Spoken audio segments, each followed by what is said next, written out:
Hello, Renee. How are you doing today? Hello, Magic. You didn't break any legs or anything. I'm doing great. No. But I didn't injure myself. That's true. But I had so much fun. Oh my God, It I looked love like it. skiing. I love skiing. I Yeah, absolutely. I mean, I'm completely crazy about skiing. And if you've seen have you seen my video? I did. I didn't see, you didn't send me the nighttime one that you said you, I don't know if you did one in the nighttime ski that you did, but I saw the day one. I didn't do it this year. I've done it last year. So I sent you the last year version. It was Yeah, pretty last year I similar. saw. And honestly saying, the nighttime skiing is also so much fun. There is a uh, you know seriously watching the sunset over the mountains, and then then having a dinner at the refugio, and then nothing very spectacular. We had a very simple food. It's just the place and the Mhm. atmosphere and everything that was great. So, and then you put a head torch on your forehead, on your helmet, and then it's a very easy run. So it's not a very complicated, difficult run, but you just slide down in the complete darkness. You can switch off the headlight and the torch. The torch, I think it's called the torch. Yeah. Mhm. You can switch it off, and then you can watch the stars in a complete darkness. It's a pretty unique experience, I must say, and I really enjoyed it so much. I enjoyed it so much, Renee. um, it's been great, amazing, really amazing. I think it's important to remind, hopefully, the folks that are listening to us, either now on the live or on the replay, that what you just described is so essential for a leader at any interval or any time, right? That to do something to recharge your energy, recharge your batteries. You can't give people what you don't have. And I know I usually leave my recharge as the lowest priority, which is a terrible habit. Um, and it's exhausting sometimes for me to just, I finish the day and I'm like, oh my God. Um, so I try very hard to be better about it. And I've been using you as an example. And for me, micro breaks are better, like 4 or 5 days. I can't do 2 weeks, but I'm trying to get better at really recharging. And you do a great job. And so I was very happy to see your video and see you sharing. And all of you leaders out there, make sure you develop your own routines, your own practices, even if it's in the morning. One of the things I've started to do is my husband set up for me a really huge saltwater fish tank, and I sit and I drink my tea and I wash my fish, right? Every morning. So, Believe it or not, Renee, a part of my skiing experience was the morning breakfast.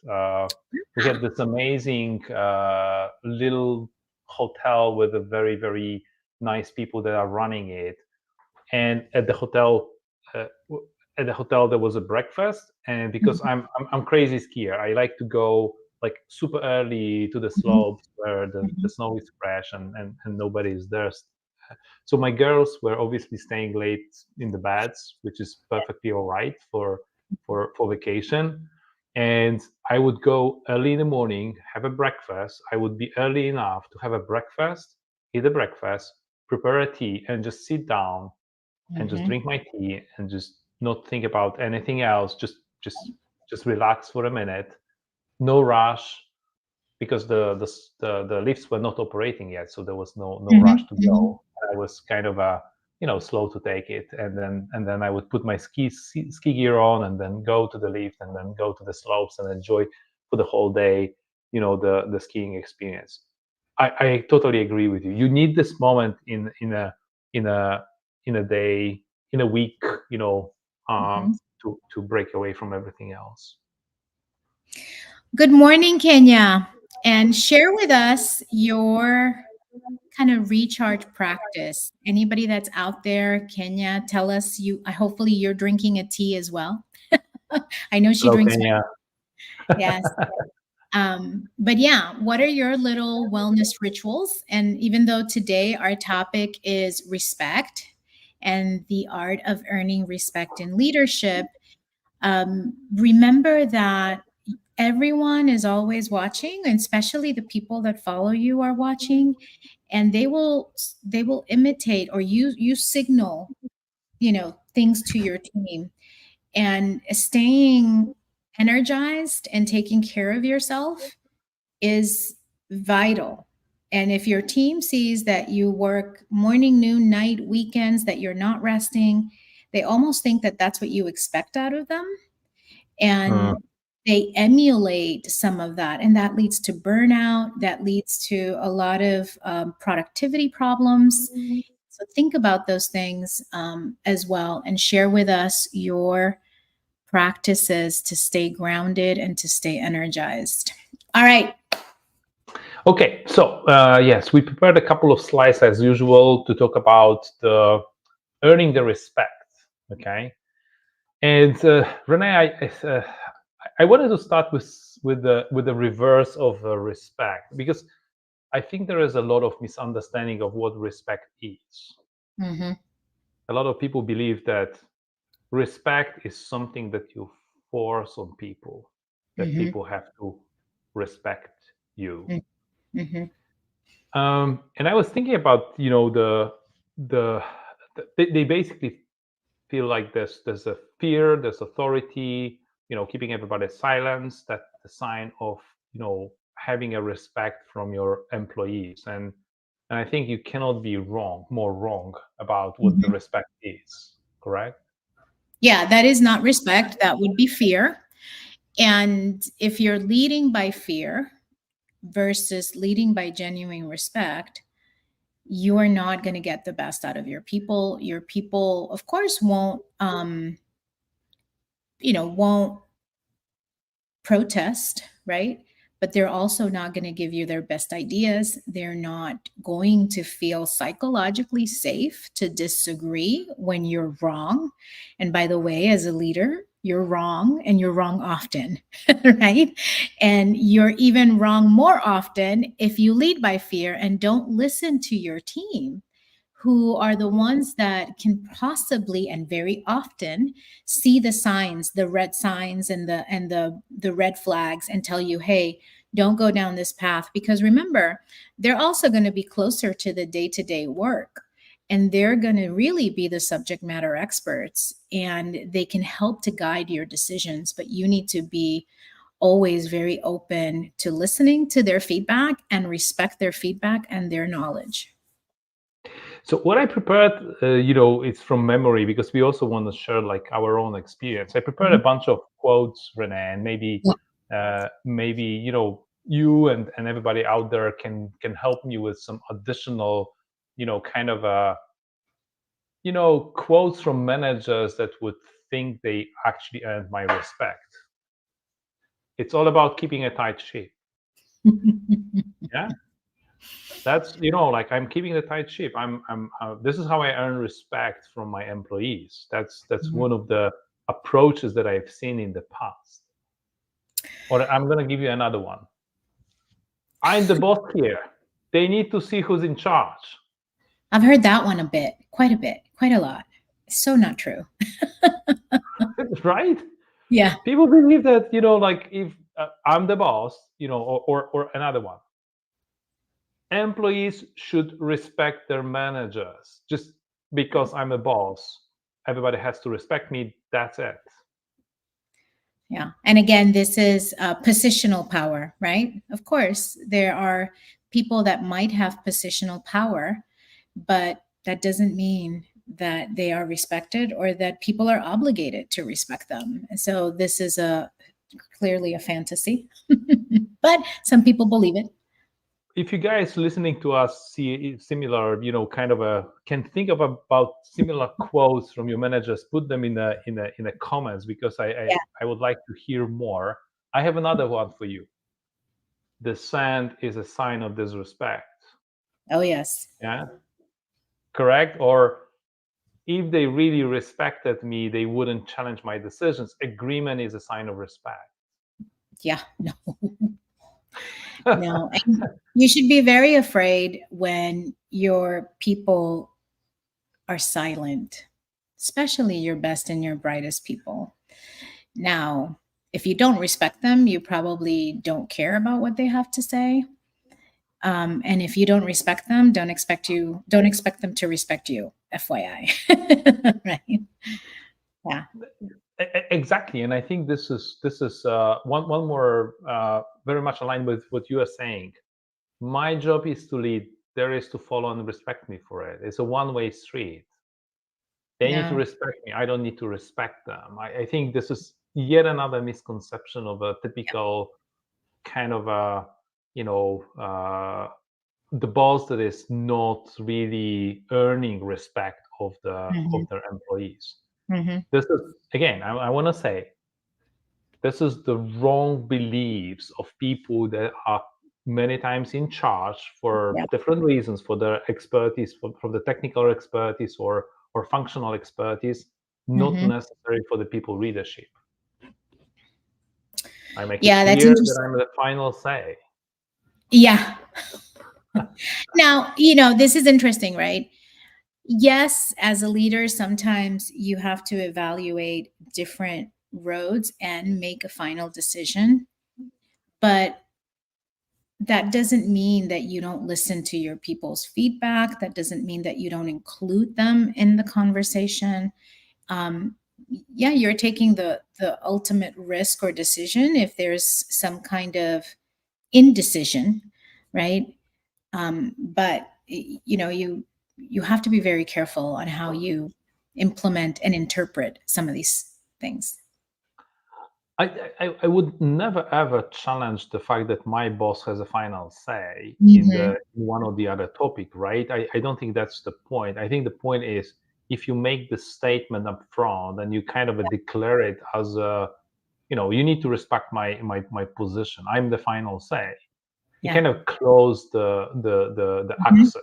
You Yeah. you will not hear. I mean, don't expect anybody to Yeah. tell you anything, but don't expect people to respect you for respecting them, for the collaboration. This is not, they're not respecting you, they're just disengaged. Yeah. And interestingly enough, right? If you have to say it, then you're not really the leader. If you have to outwardly state, I'm the boss, sorry, you're not.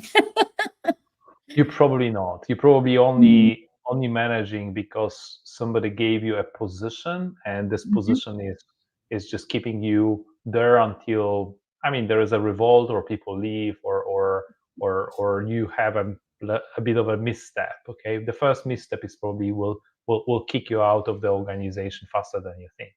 Mhm. Mhm.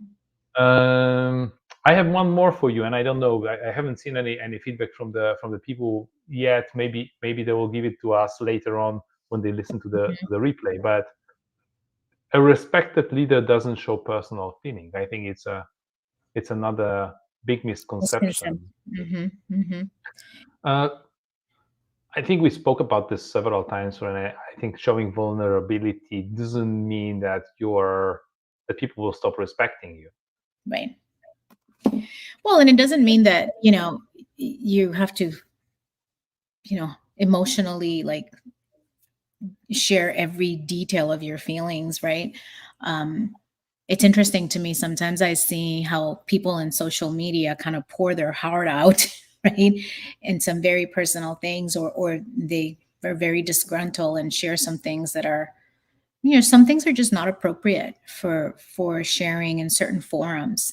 But that does not mean that you don't show fear or anxiety or even sadness, right? I mean, for me, everyone that knows me knows, even in this forum on LinkedIn, on Monday I did a session with Maurice Thibault about my life inventory assessment, right? And I've made no secret, right? 2023 was a difficult year for a lot of different reasons, some personal, some professional.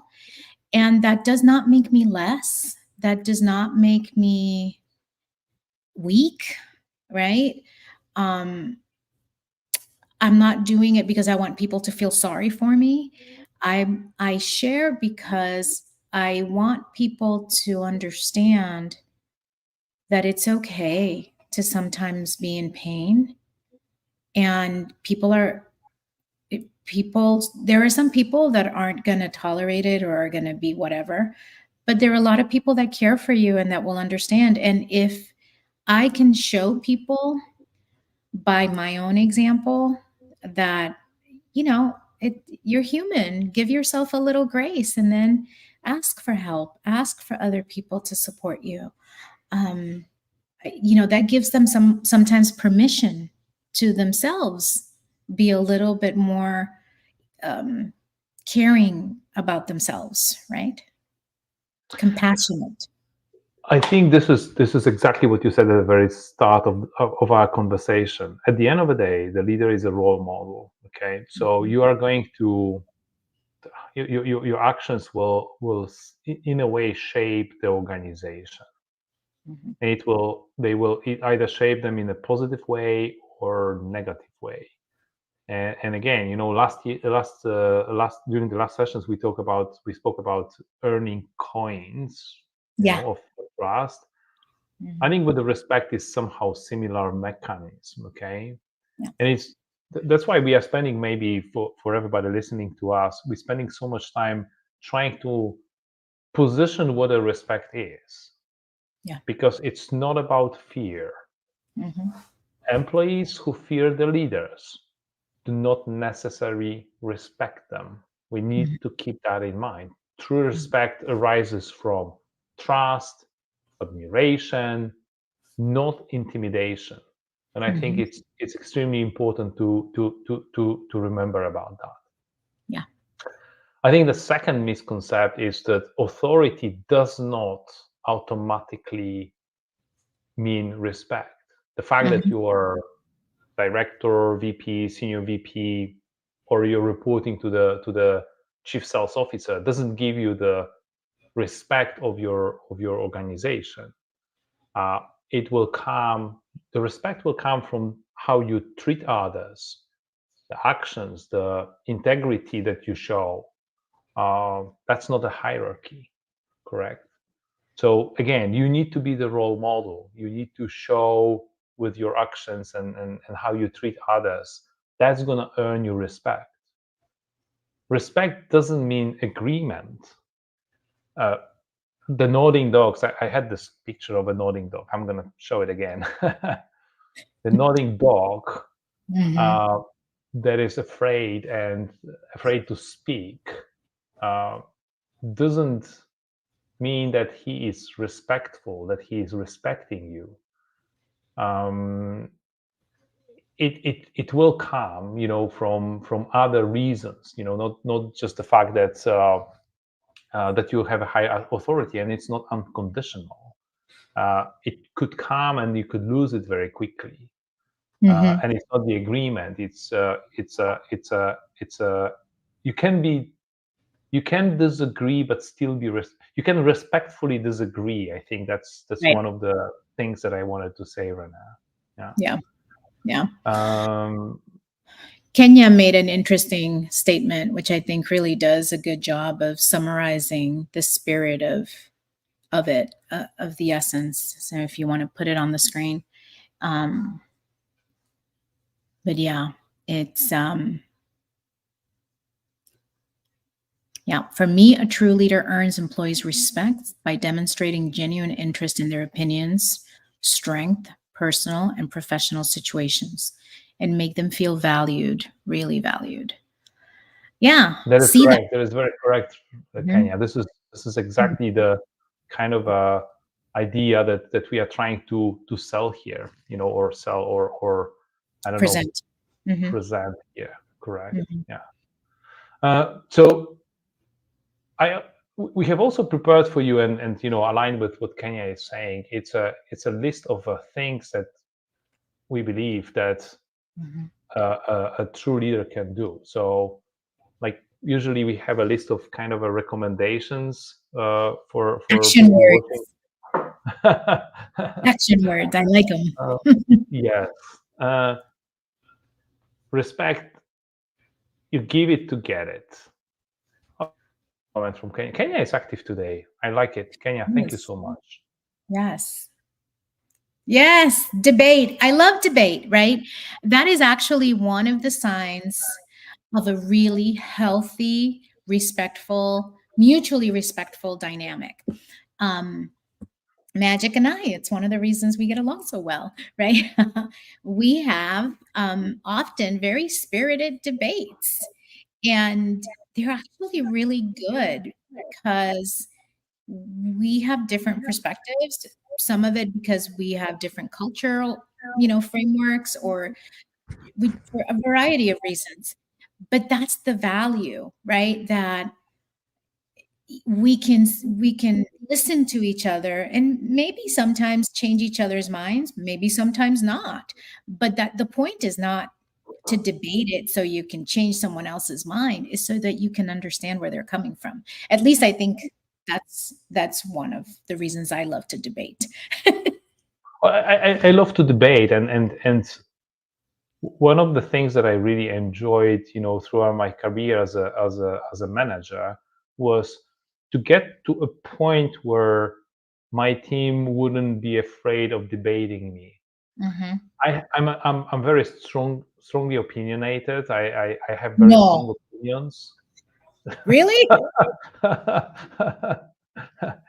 But I always try to open with a statement that I'm not always right, and I try to encourage people to disagree with me. And many times I had very heated discussions with my employees, and I really enjoyed. And I even if I made a different decision at the end of the conversation, I always wanted to make sure that I recognize how much I enjoyed the conversation and how much I respect the fact that somebody Mhm. was not afraid to stand up to me and challenge me on my opinions, on my position. Okay, Mhm.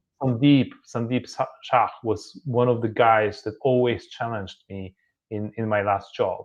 He was always ready to say like, I have a different opinion, Magic, right? Mhm.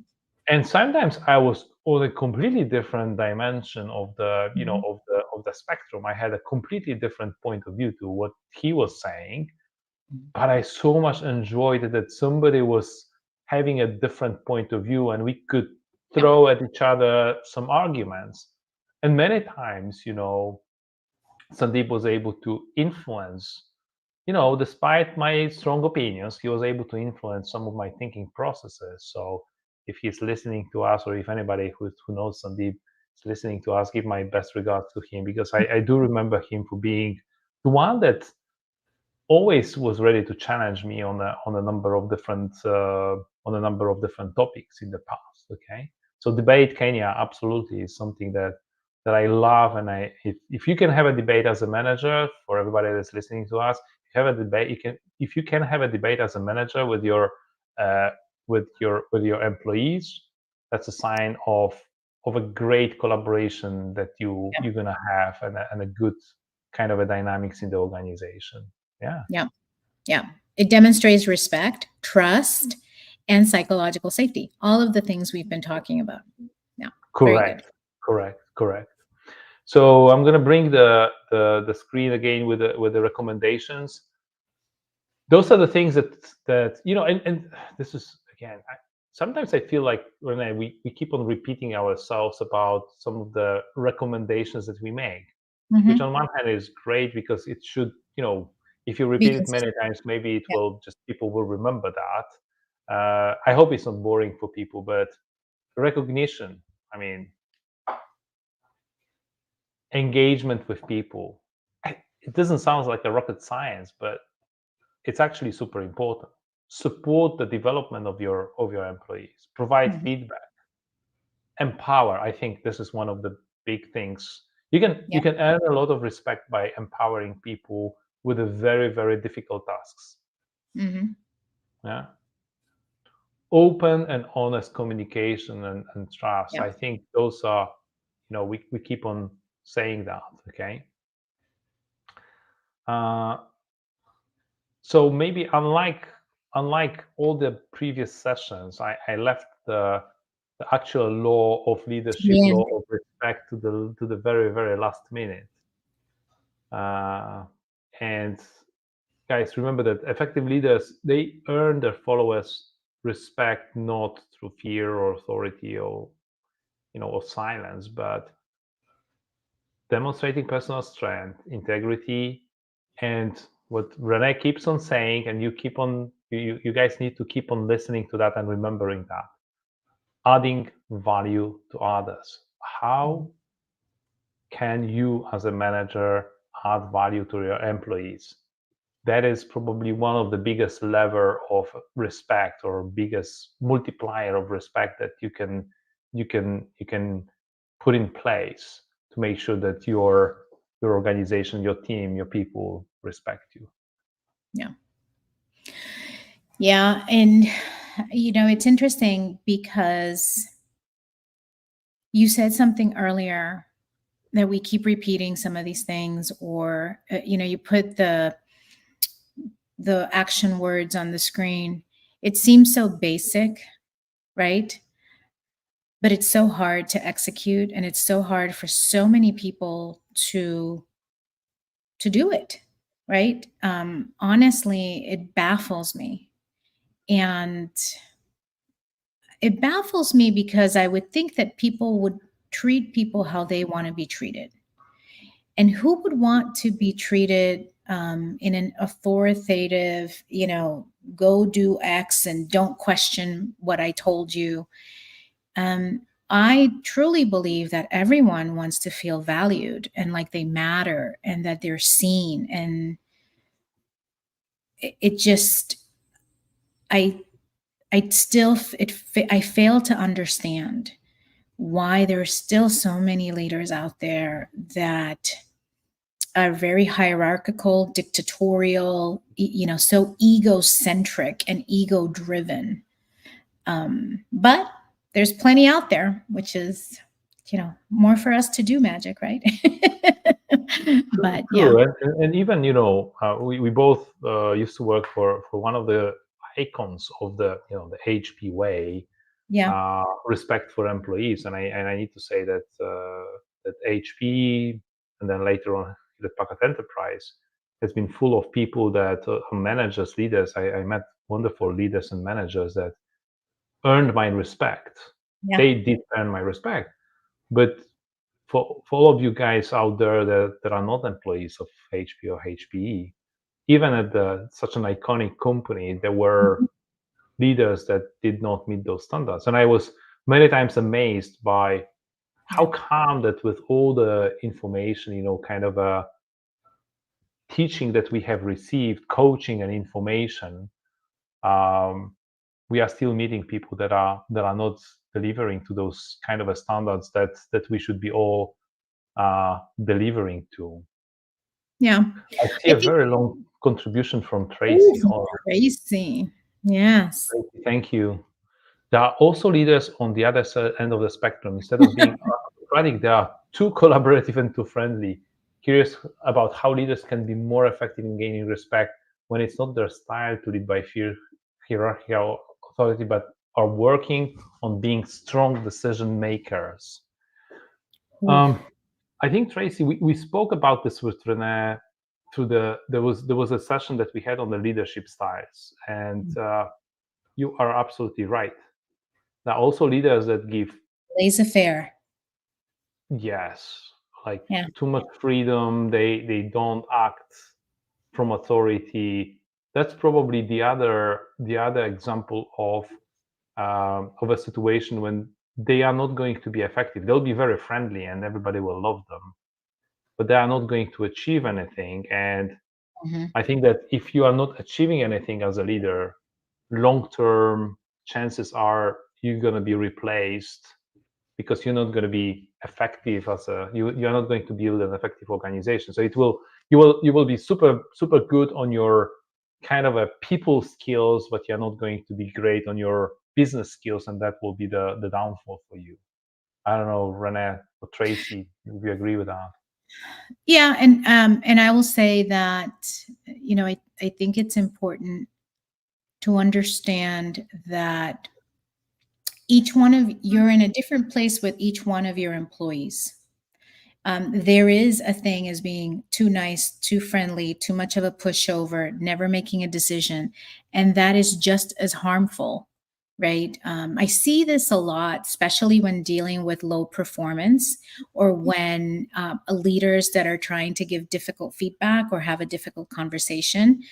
Um, Being a pushover or being too nice, just it's not a popularity contest, right? It is you really have to understand your people. I would say what's always been helpful for me is I come from a place of truly trying to understand that individual. What's important to them? What do they value? How do they operate best? So I tend to kind of adjust my style depending on what my follower needs from me, which, yes, takes a lot of effort. But I don't believe that you can just, and I hate to compare it to children or to pets, right? But not every human being is not the same. Magic, you have three girls, right? They're all very different. I have three kids. They're all very different. Even if their gender is the same, their personalities are very different. And that's why I spend a lot of time and energy teaching leaders how to recognize personality styles and how to recognize communication styles, because every individual is going to need something different from you. Some people in your team are going to need a lot of direction and discipline. That doesn't mean fear, that means direction and discipline, right? Um, and some people are going to need, you just give them one word and they go. They don't need any direction. They'll come back to you if they're stuck, or they'll come back to you when it's all done and they would have overachieved your expectations. And I think that that's why I continue, Tracy, to share with leaders, you have to work on you and on how you recognize how to get the best out of your people. And you're right, it's not always about being too nice. And particularly women in leadership, right? I think we get accused of being too nice. Sometimes we get accused of trying to be too likable, or sometimes we're trying to be too manly because we're trying to fit into a man's world, specifically in tech, for example. So it's not a clean cut answer. Nothing really in leadership is. Magic, what are your I thoughts? think I think it's two dimensions or two elements to this. I totally agree with you. It depends on the team, okay, but it also depends on the situation you're in. Good point. There are Mm-hmm. some situations when you just need to take the ownership and you need to drive it. Okay, it's the end of the quarter. It's the end of the quarter. Things are falling apart. There is a big problem. The customer, delivery has failed, and you need to go and save the day, right? Mm-hmm. And you have the expertise, you have the knowledge, and you have the empowerment to do that. And there's no time. Many times, there's no time in a Yeah. crisis situation. There's no time to have a debate, to have a Mm-hmm. conversation. Then you go and execute this kind of a power that you have as a boss, and then you can go and say, hey, I don't want to hear any feedback or a decision, because at Yeah. this point in time the time is a critical factor and we don't have time for a conversation about it. Mm-hmm. So the other situations where I believe that in this tactical situation you need to be the manager. You need to Mm-hmm. manage, kind of sometimes micromanage in a big crisis, micromanage. Mm-hmm. But there are those more, how should I say, strategic decisions, or when there is no immediate time pressure or no drama or no crisis situation, where you either need to be more friendly to people, okay, or you Yeah. just need to relax. We spoke about the relaxation. I Mm-hmm. always said to my team that I wanted to make sure that they have fun while they are working, that they are not only coming here for money and challenge, but also for the fun. So there are situations when you need to be more relaxed, way more relaxed, either during if you go for drinks, or Yeah. for I don't know, for a game of golf, or I don't know, for hiking. You don't want to be the boss among the others. You want to be part of the group. If you are having a strategic discussion about a long-term stuff that needs to be done, you really want to spend time to listen to each and every piece of feedback Mhm. and opinion and input, because you might be missing something. You are not alpha and omega. Okay, so Tracy, to that point, I think there will be situations when the boss has to be the boss. Like, really, that's my time.